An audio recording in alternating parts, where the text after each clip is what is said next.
All right, I am now joined by my next guest. Pleased to be joined by Paul McGinley, 2014 winning Ryder Cup captain for Team Europe. Of course, he's won 10 times around the world, three-time player in the Ryder Cup. And Paul, how you doing, man? What's going on? Yeah, I'm good, thank you. Yeah, all good. I'm back in Ireland here. Brought the weather from Italy back with me. We're having an Indian summer here at the end of the beginning of October.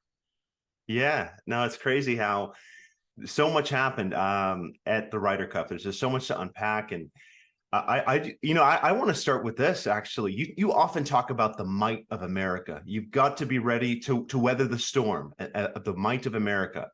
And you, as a player in your prime in 2004, you took on the might of America and you beat it. Woods and Love.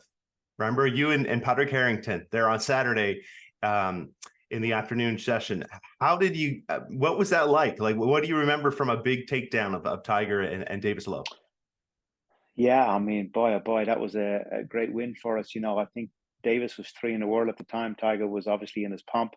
And yeah, it was a week that went really well for Europe. Obviously, Tiger started out playing with Phil, didn't go so well the first day, and then he put on with Davis on day two. And yeah, I think we were two down after two, but chiseled our way back into it again. It was ultimate shot. It was foursomes, and yeah, we played solid after the start, a rocky start, and they made a few mistakes, we made a few birdies, and we went off to win four and three. So obviously, anytime you take out Tiger in any game, even if you are part of a partnership, it's a big deal. Hmm. Well, and beating him like that, like you've mentioned winning on the road. That was part of that, going into a fierce environment in Detroit and getting it done. And going forward for this Ryder Cup team, getting it done on the road is going to be important for your template. What do you see that you guys did in '04 that maybe could translate into modern day now, and what you guys could do going forward? Well, we can't be telling an American audience that now, Gareth. I've got a lot of ideas about what we need to do. We've been on the road, and certainly we won a Medina in 12. 16 we were heavily beaten, and 2 years ago in Whistling Straits we were heavily beaten. So we need to get back to what we did. And I mean, 12 was unbelievable, the miracle of Medina. We were on our way to be beaten, very heavily there. And the heroics of a few players, Ian Poulter in particular, got us back within touch and distance. And I think America made some mistakes in the strategy, which they wouldn't make now, in terms of how they put out the team on Sunday, and we took advantage of that. But yeah, look, I think first of all, foremost, it's all about the players. You need to have a strong team, and I think we will have a strong team in 2 years' time. We had our youngest ever team this time. I think just over the age of 30 as the youngest team we've ever put out. We three the top four players in the world, and all playing well, and that gives your team a good chance. And then you put the likes of Hatton and Fitzpatrick and Fleetwood and all of those guys in behind it, and we got the basis of a good team, and that's the first and most important thing you have. But you've got to have the character to go into the eye of the storm in America. It's not easy. We won in Detroit. We won in Chicago, two big major cities in America, and going into New York now is the ultimate. So it's there's a lot ahead. There's a lot ahead, and there's a lot of ideas that need to be bounced around. And we need to look at playing away from home in a different way than what we certainly have done 2 years ago, and what we did in 2016 as well. Mm. Well, and to this ingredient that you're putting together of taking on this challenge of winning on the road, looking ahead in 2 years, you often talk about inspiration. The best players, when you can get them inspired, you're playing inspired golf, targets become a lot bigger on a small golf course, right? There's so much going on that can elevate their game. What do you make of, we talk about inspiration from Luke Donald, how he was able to harness that with, getting players to think about who really mattered to them in those 2-minute vignettes, right? There's a lot of ways you can do that. Talk about their hometown, as you mentioned before. Speak to their heart. How do you get to these stars and the soldiers of your team? How do you get to their heart?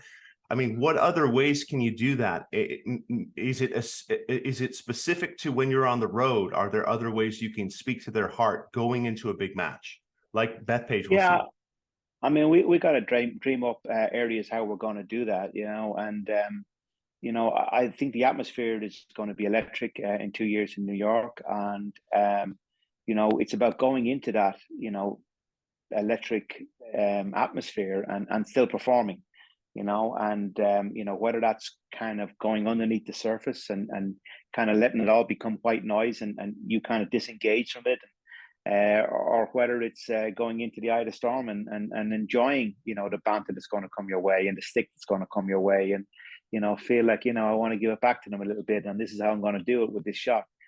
There's two different ways of doing it, so I think a lot will depend on the players. Each player sees things in a different way. There's loads of different ways of getting what you're looking for here. More than anything, Gary, is you're looking for performance. That's what you're looking for. Everything drives towards performance. All the stuff we're talking about, inspiring players and all, everything is driven towards performing in a very hostile atmosphere. And anything at all, any tweaks that you can do, or any psychological things you can do behind the scenes to line up the players in order to be emotionally as well as focused on the challenge ahead, and that certainly is the key. More than anything else, it's getting a player to a place where he's going to play his best golf. Well, you mentioned when you've won in 2014 that a lot of it too was the atmosphere in the team room. You were able to get just so much going there. Is the importance of the assistant captains, right? The vice captains, the caddies, even, right? Just getting them to get your players in a place where they're, hey, this is an adventure, right? This is not just, life or death. This is fun. Let's go out and get it. Sam Torrance was able to get that out of you as well in 2002. So like, how do you balance that as everyone looks towards a team room in 2025?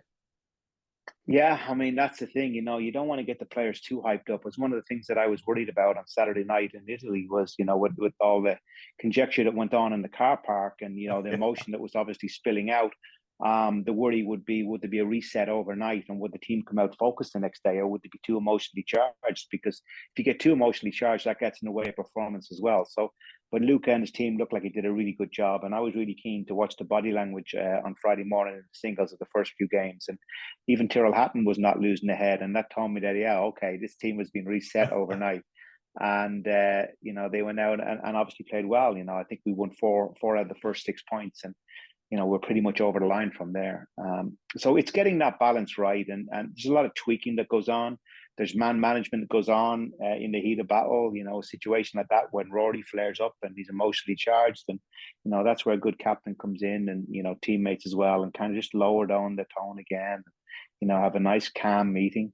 But sometimes also you need to charge up the meeting, and you need to get that emotion stirred. So a lot of it is dependent and sensing the mood of the room, and the mood of the players. And it's not just the captain who does that. You rely a lot on the feedback of the vice captains. I certainly did anyway. I chose my vice captains very carefully, and I knew that they could read players, they could read the game of golf, and they knew when where the mood was, and it's just getting that mood just right. It's really important. And the performance of these vice captains and these caddies in terms of setting that team room, how do you feel they did this year? They listen. I mean, the whole European team were brilliant. I think everything that we've done before, and including I said this on TV, including the work that I did. That template that I very much adhered to. I think that's been put in place by Thomas Bjorn. I think Luke has taken it again to another level, and enhanced it and embellished it and made it even more alive. So it's great to see the success being replicated, and we've nailed the home template. There's no doubt at the moment. You could say that we've nailed the home template, but we still have a lot of questions to answer away from home. You mentioned this is one of the best performances. You tweeted that one of the best performances. It moved the bar to a new level. What makes you say that? Is it just the fashion that it was executed, or what? Why do you say that? There's a lot of reasons for it. I think it was the best team we ever put out. I think it was the most informed team we ever put out. I felt all this before the Ryder Cup, and I didn't want to get too excited about it or come out publicly about it. But we were really primed. We had played a nice bit of golf. We went over golf from the FedEx. We had any golf that the team did play, they played well. We three of the top four players in the world. I think Luke did a great job of engaging the players emotionally in what was going on. He did a really good job with statistics and setting up the golf course that was going to slightly suit our favor. We had the big advantage of the crowd at home. And there's a lot of things primed for us to have a really good Ryder Cup, and so it turned out. I mean, I think I said that on the Monday and Tuesday of the Ryder Cup, and then I looked at America, and I didn't see a lot of priming going on from the American team. So I think, I did feel there was, God, I said, is this too good to be true? I mean, we're coming off a 10-point defeat 2 years ago, and yet here we are now. What I felt, we were in a really, really strong position, and America were weakened.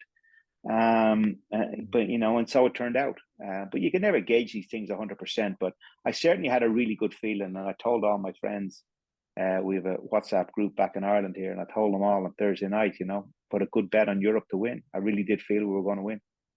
And you just said, if I said this right, this is the best team we ever put out there. Like, this is in all of Ryder Cup Europe history. I think so. Yeah. I mean, more so than Seve.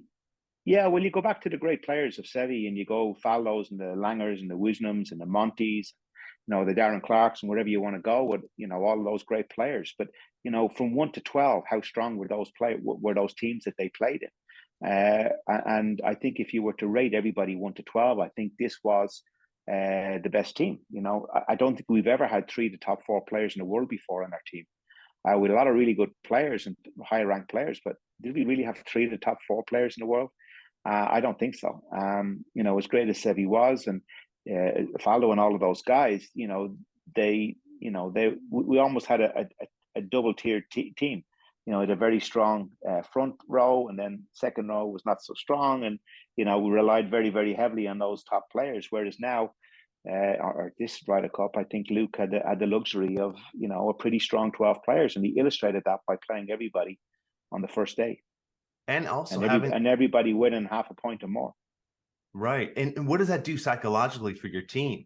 You know what I mean? When you're able to win that, everyone's able to high five and know that they accomplished something from day one. Absolutely. I mean, we came out of that first day flying. Everybody had won a half a point or more in that first day. We had a 4-point lead, and we had a 6-point lead, did we? I think it was 6 points. Yeah. And we were absolutely flying. No, 5 points. I think it was 5 points. And we were flying, absolutely flying, and everybody had been blooded, and everybody had a taste of it. So now we had the luxury of moving things around as well, and the luxury of resting Jon Rahm on the afternoon of the second day. So yeah, everything went incredibly well from a European point of view. It really did. I mean, we didn't seem to have any kind of worries or conjecture or concerns. The score line lined up with everything that we'd hoped for. Well, you also mentioned too on Live From on the Golf Channel after day one, you got to refocus after day one. Reframe your mind and get ready. Sessions are done. We're on to the next, right? How important is that in a Ryder Cup? Well, it is from both teams. I mean, if you're 5 points ahead like we were, all you want to do the next day is, hold a position. You don't need, as long as you don't lose any points and you have a 5-point lead into the singles, which we managed to do. Well, then you're flying. You're almost pretty much over the line. From an American point of view, they had to come at us, and I knew they were going to come at us. I thought on the morning of the second day they were going to be stronger than they were, but the afternoon of the second day they did come at us. And that was the first time they really kicked as a team in the afternoon of the second day. First time America really kicked, and they did come at us, and Cantley played great in those last few holes to, give them a little bit of momentum. But they were still 5 points behind going into the singles. It was an unbelievably tall order. It had never been done to come back from 5 points down. I know they raised the gallop, and I know they got pretty close, but you always felt the odds were very, very strongly in Europe's favor on Sunday, particularly when they won 4 points out of the first 6. Right. And when Cantley did those heroics and it led to, the Joey LaCava and Rory getting into things, but you tweeted, you said hearts on fire. You know what I mean? You love to see hearts on fire. Kind of explain that for the audience.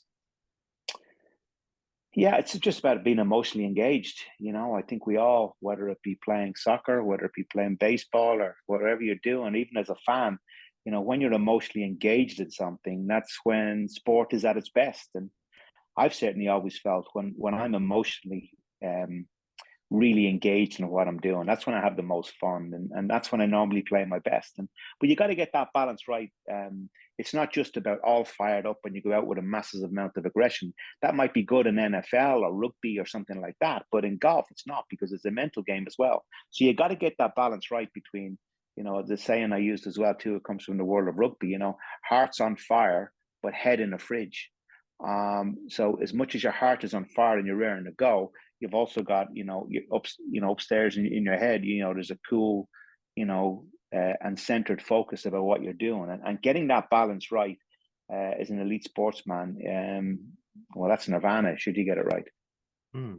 But be even specific to Rory in that case, as he was showing so much passion, right? He obviously, his heart was ignited from that thing with what happened with Joe LaCava, and then also in the car park. Like, how did you respond in real time to that? What was your thought?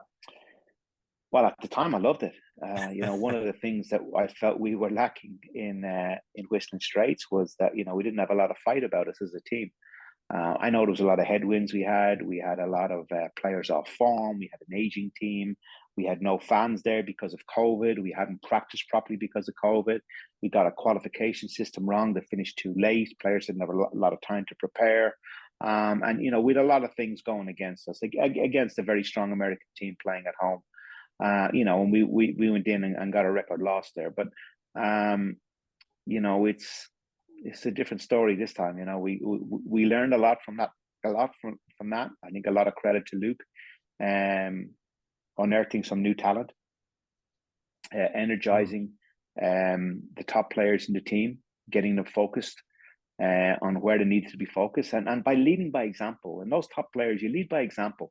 You lead by making points. It's not about Rory McIlroy or Jon Rahm being a rah-rah, great teammate and going around and loving everybody and hugging everybody and giving these big Braveheart speeches, standing on tables. That's not what leadership is.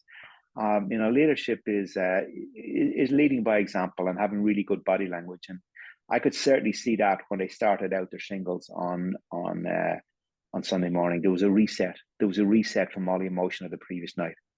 Mm. Well, speaking of the Braveheart thing, we did hear Jose Maria in 2012 quote Braveheart there at the closing ceremonies, that not every man dies, not every man really lives. So, I mean, there's some of the Braveheart stuff. You can't take that out of it. Well, yeah, as I say earlier, sometimes you gotta give the Braveheart speech, and certainly Ollie gave the Braveheart speech in Medina after that first day when we were on our knees. Yes, indeed. We were talking about performances of players. Rory McIlroy had his best Ryder Cup at 4-1.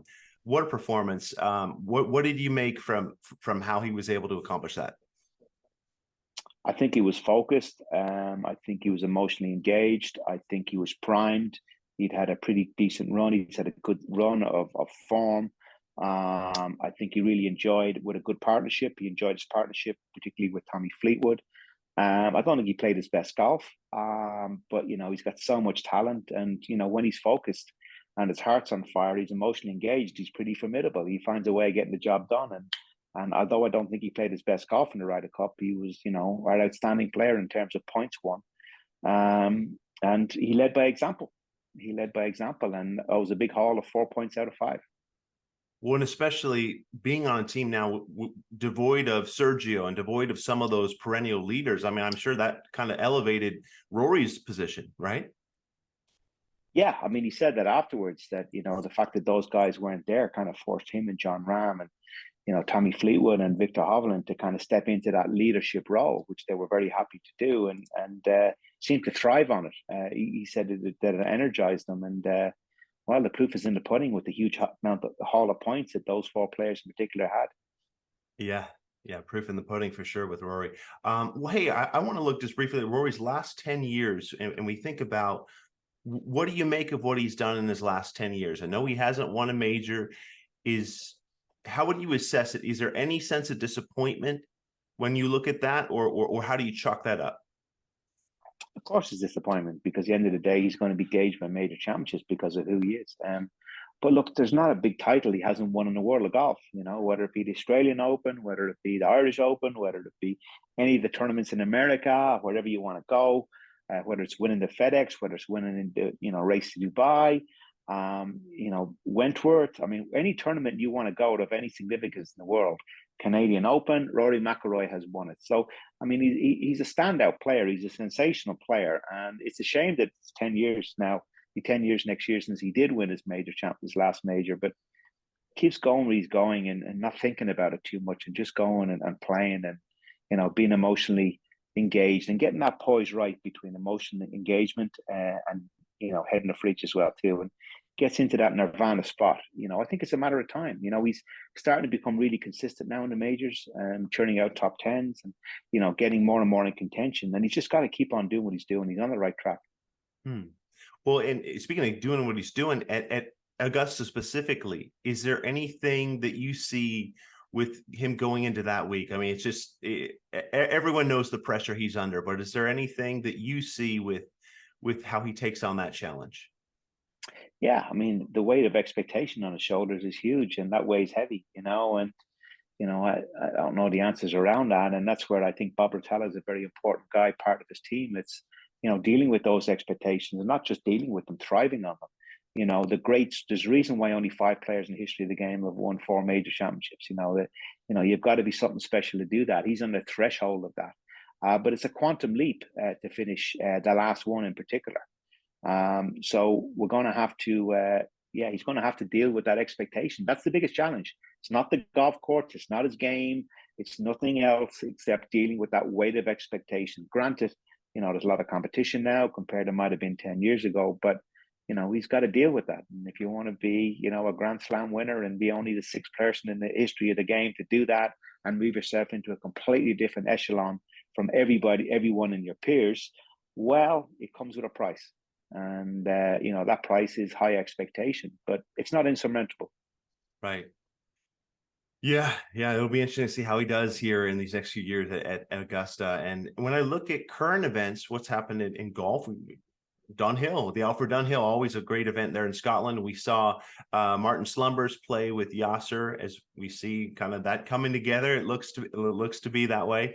What do you make of this kind of discussions of the LIV merger with PGA Tour, DP World Tour? Kind of what are your thoughts on that, and what have you heard about the progressions of it? Yeah, I think it was inevitable. I didn't think it was going to happen as quick as it did. But it looks like they've got somewhat of a common ground, and I'm going to be very interested to see where it gets to between now and the 31st of December, when they say they're going to have some kind of an outcome, good, bad, or indifferent. I know there's also from reading between the lines as well too, and certainly in the media, there's some potential private equity involved as an option, as opposed to Saudi. I don't know how real that is. But yeah, I mean, look, it's unbelievable how quickly it's kind of evolved, even in the last 12 months from where we were 12 months ago. But what a time to be a player. I mean, the business model is worth this, and yet the players are playing for prize monies way exceeding that. No other sport does that. You basically you reap what you sow, and if you earn X amount of money, that's your business model and that's what you work with. But golf players have the opportunity now to play for a whole lot more than what the golf model is producing because of the Saudi involvement. So I'm sure they're going to shake the tree as much as they can to see if they can find a common ground to take advantage of that. I know there's still a lot to be sorted out, but given the merger and the direction of that, should Henrik Stenson get a chance, or at least an ability to be looked at again as a possibility of captaincy? I don't know. Honestly, I don't want to preempt that by saying anything on that. I think we'll have to wait and see what happens. It could be a potential negotiating tactic for the DP World Tour in particular. It could be leverage for them. They may well use that. I don't know. We'll have to wait and see. There's obviously a lot of animosity has happened. A lot of things were said, and a lot of positions entrenched were taken very strongly. But all things can find a common ground. So I'm not going to rule it out. But it is something that probably is going to be part of whatever leverage the DP World Tour have, I'm sure Ryder Cup is going to be the standout one. And thanks for going with me on that. I appreciate you taking that answer. I know there's a lot to be decided, as you said, December 31st, a lot going on there. And also too, you said you just finished with the Ryder Cup there. I think of emotions and the Ryder Cup. Ryder Cup Europe team on Twitter has been amazing, and you talked about also the media comms team has been awesome with Scott Crockett and what effort you guys have put in. But they were able to capture emotion of Luke Donald with Tommy Fleetwood saying, "Hey, I love you, man. We just won the Ryder Cup." All these cool little vignettes have come out in the last week. I want to know from you, Paul, what was your conversation like with Luke in the aftermath? That first conversation, you guys got it done. Like, how did that feel? What were those emotions like? Yeah, I was just really happy for him. He didn't get the job first off. Everybody knows that. Henrik Stenson got it. I wasn't part of that decision-making process, and I was sorry for Luke. I really thought he would have been a great captain. But then it came around to him anyway, and I was delighted to be on his shoulder for the last 12 months, and I felt like I owed him a bit because I didn't pick him in 2014. And he reached out to me, regularly, and we had a lot of chats about a lot of things, and I was happy to be a sounding board for him. I'm sure he had a lot of people sounding boards as well as his vice captains, and it was great to be feel like I was part of the team again, and I really enjoyed giving him some insights and giving some ideas. I think he was very considered when he did ask me questions. They were very pointed, and he never said, "Okay, that's great, I'm going to do that." He said, "That's interesting. Thanks very much," and off he went, and then made up his own mind from there, which he should do. Having sounding boards are really important from people who've been there and done it and know how you feel and know what pressures you're under. So I was really, really happy for him that it worked out as well as he did. I really meant it when I felt that, he's taken a lot of the ideas that we had and enhanced them and made them better. But, importantly, didn't stray away from what our winning template is, certainly at home. And to a large extent, he improved it. It's my observation when I think about what you've said about Whistling Straits, right? And how you guys lost in record margin. And you picked a lot of players who were out of form. You picked players based on name, right? Obviously, that was a big part of your team, is having guys that weren't quite there in form. The American team this past week had some players that were not quite in form. You referenced it there, having the tough call with Luke Donald, who is one of the best players ever. And in 2014, you had to call him and say, "Hey, you know what? You're just not playing well enough." How would you have navigated if you were in Zach Johnson's shoes, dealing with these captain's picks that he had to make? And some of these, as he said on Live From, Jordan Spieth, maybe he would have had to make that call and say, "You're great in this event, but not this time around." Yeah, I mean, I know, form is very important. All of these players are great.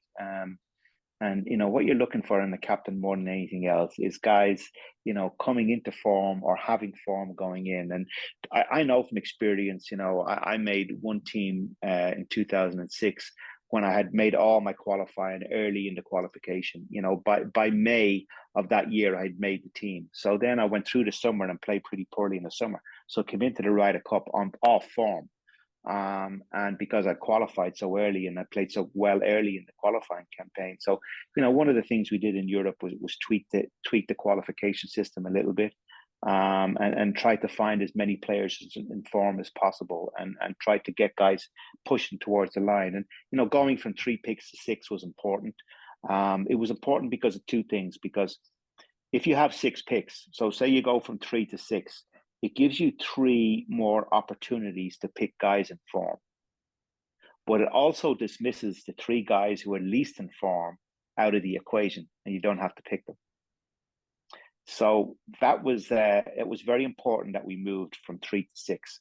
And because it fixed 2 things that we needed to be fixed. Because as you say, we had a number of players that had hung on and just about qualified for the team in Whistling Straits, and were off form by the time the Ryder Cup came around. And we had a couple of guys that were coming into form, but we had no picks left, because Pardic had gone with the established players that many thought we should pick. There was a couple of guys, Alex Noren, I think, remember for one, who was coming into form at that time. but he'd no more picks to give him. So it was important that we tweaked our system, and I think we had real benefits from that. We also finished the qualification system a little bit earlier as well, in order to give guys a proper opportunity to prepare. And part of that preparation was, spending 48 hours down in Italy on a recce trip. All 12 players went. All 12 players' caddies went. All 12 caddies went, and the whole backroom team went. All the vice captains went, and it was a full turnout, and everybody went, got engaged. A lot of bonding went on there.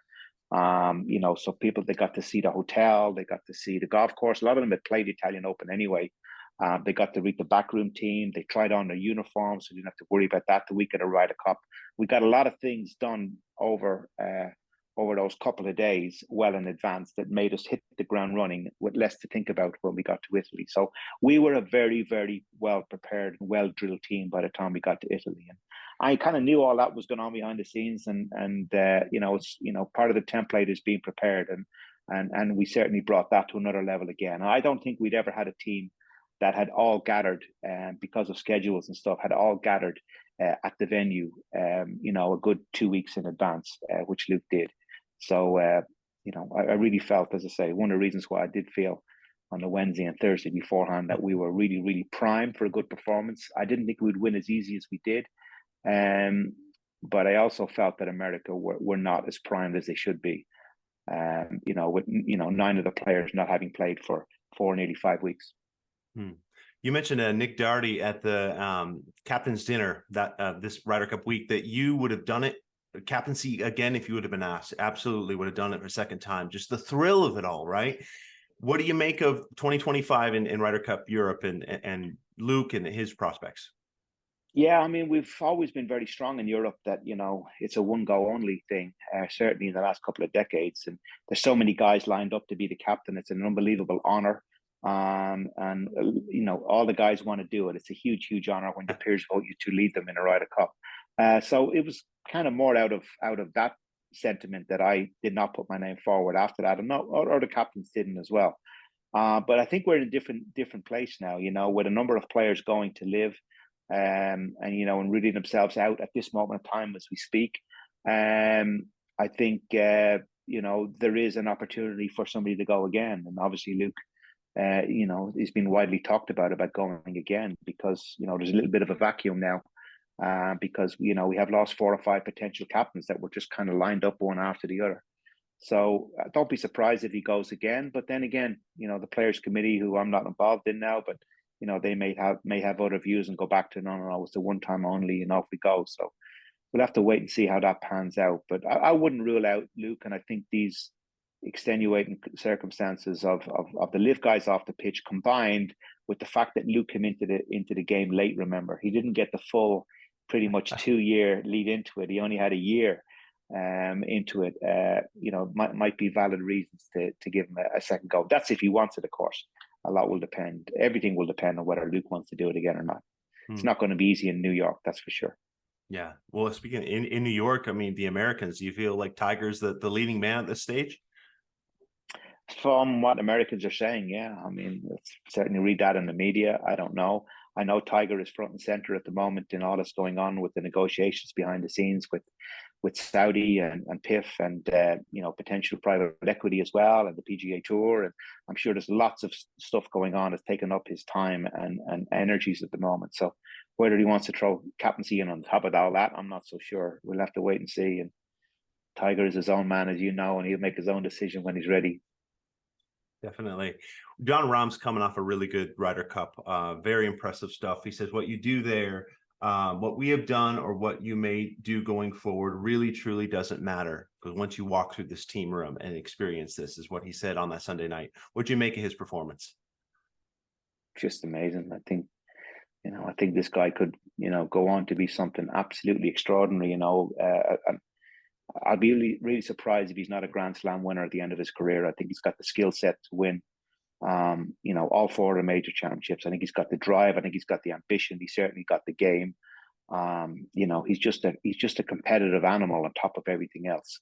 A born competitive animal. I'm hugely impressed with Jon Rahm. I think he's just sensational. I really do. I mean, I think, I really think he's going to have a huge, huge golfing CV at the end of his career. I just see, despite all his success, incredible ambition, incredible drive. And that's not always easy to sustain when you have as much success and as much money made early in your career like he has done. Well, we got 2 minutes left. I want to wrap up with you've been so good with your practice rotating. You always like to work on rotation around your body, also taking the club to the inside. Give our audience a sense when we're on the driving range. What are some things we really want to focus on? What do you focus on as you work through your swing? Well, the biggest thing for me in golf is coordination, and the coordination is between the body turning and the arm swinging. And no matter who you are, whether you're Jim Furyk, or whether you're Fred Couples, or whether you're Adam Scott with a classic golf swing, they all have wonderful coordination, and everybody's got a different sense of timing. And when you're playing well, it feels like you're swinging in slow motion. You got control of the club head. And if I'm going to give anybody one piece of advice, it's just beat to your own drum, get your own sense of timing in the golf swing. And that's really important. And the second one is to play one-dimensionally, whether that be a little fade or a little draw, whether that be a low shot or whether it be a high shot, whatever shot comes naturally to you, kind of go with that. Certainly if you're an amateur golfer, go with that and play within yourself. But are any specific drills on the range that'll help us, do you think? Well, one of the big things mistakes we all make is that, our body outraces our arms. And my favorite drill in that regard, when that happens, and then the club gets stuck behind you, your arms can't catch up, the body's outraced it. But one of the drills that the great John Jacobs used to give me was to hit balls with a 7-iron with your ankles touching, your feet close together, and swinging it by 80% with a 7-iron. Because what happens is if you use your body with your feet standing together, you'll fall over. So it forces you to use your arms more. And hit kind of 10 shots that way, and then 5 shots normal. 10 shots with your ankles touching, and then 5 shots normal with a 7-iron, no more than a 7-iron. And it's always a good drill to feel that bit of arm speed, and to feel the arms. The arms are a hugely important part of the game. But what happens is that our body outraces our arms, and our arms don't get a chance to get used. Yeah. Great point. Great knowledge here from Paul McGinley. Hey, appreciate you coming on the podcast. I know it's a great chat and so quickly after the Ryder Cup. Really good timing, my friend. Thank you so much. You're welcome, Gareth. Keep up the good work. Enjoy your stuff.